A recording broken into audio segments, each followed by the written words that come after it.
안녕하세요. 달, 월자 다들 아시죠? 육달월이라는 말을 아시는 분도 많을 거예요. 달, 월자가 달이 아니라 고기나 살을 뜻하는 경우가 있어서 그럴 때 육달월이라고 부르죠. 그런데 여러분, 이 시간 이후로 육달월은 잊어버리시기 바랍니다. 원래 육달월이란 건 없어요. 월자를 제대로 알지 못하다 보니 이런 이상한 말을 만들어낸 거예요. 지금까지 우리는 월자가 달을 그린 거라고 배웠죠. 이건 약 2000년 전의 월자인데요. 이게 달처럼 보이시나요? 달이라고 하기엔 좀 이상하죠. 이건 뭔가가 점차적으로 불어나는 모습을 나타낸 거예요. 비가 많이 와서 물이 불어나다, 열심히 돈을 모아 재산이 불어나다 그러죠. 월자는 원래 달이 아니라 우리말 불어나다를 표현하기 위해 만든 문자라는 거죠. 여러분, 불이 났을 때 불을 끄는 소화기 아시죠? 소자에 월자가 들어있는데 소화기에 달이 들어갈 이유가 없죠. 여기에서 월자는 불어나다의 뜻으로 쓰인 거예요. 이건 작을 소자, 그리고 물 숫자는 흐르다, 계속되다의 뜻이 있다는 걸 얼마 전에 배웠어요. 따라서 소화기는 불이 불어난 걸 계속 작게 하는, 즉 줄여나가는 기구죠.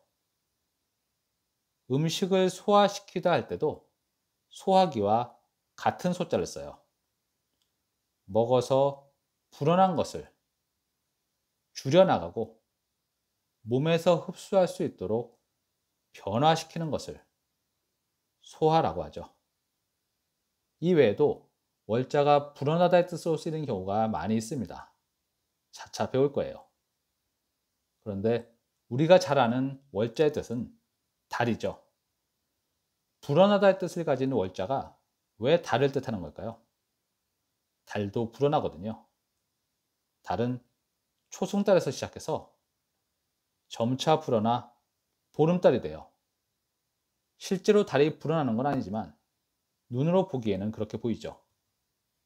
그리고 월자는 우리 몸에 있는 살을 뜻하기도 하는데요. 살도 불어나기 때문이에요. 살은 세포가 늘어나면서 점점 불어나죠. 아, 요즘 살이 많이 불어서 큰일이야. 그러잖아요.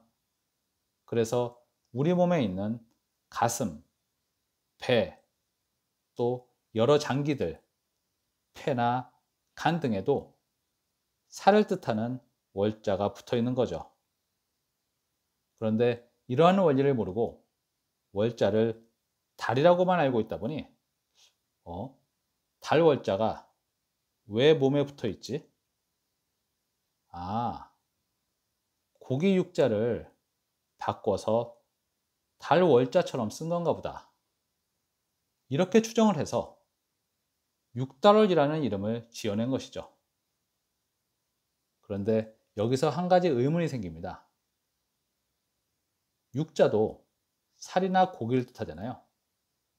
그래서 육체, 육질 이런 말에 쓰죠. 그렇다면 살을 뜻하는 월자가 있는데 같은 뜻을 가진 육자를 왜 만들었을까요? 이건 제 추측입니다만, 자, 육자가 없다고 가정을 해볼게요. 그럼 육체가 아니라 월자를 써서 월체라고 하겠죠. 또 육질이 아니라 월질이라고 할 텐데, 그럴 경우 상대방은 월자를 달이라고 생각할 수도 있겠죠. 달의 몸, 달의 질 이런 표현도 가능하잖아요. 이처럼 월자를 단독으로 쓸 경우에는 이게 살인지 달인지 구분이 안 될 수가 있기 때문에 월자를 조금 변형시킨 육자를 만들어서 쓴 거죠. 그래서 살 자체, 살 덩어리를 표현하는 육체, 육질, 육즙, 근육 이런 말에는 월자가 아니라 육자를 쓰는 거예요. 말씀드린 대로 이건 제 추측이니 보다 타당한 의견이 있으시다면 댓글로 남겨주시면 감사하겠습니다. 오늘 월자에 대해서 배웠는데요. 불어나다, 그리고 여기에서 파생된 달과 살, 이 뜻만 기억하시면 월자가 들어간 한자들을 쉽게 이해하실 수 있을 거예요. 그럼 다음 시간에 뵙죠. 감사합니다.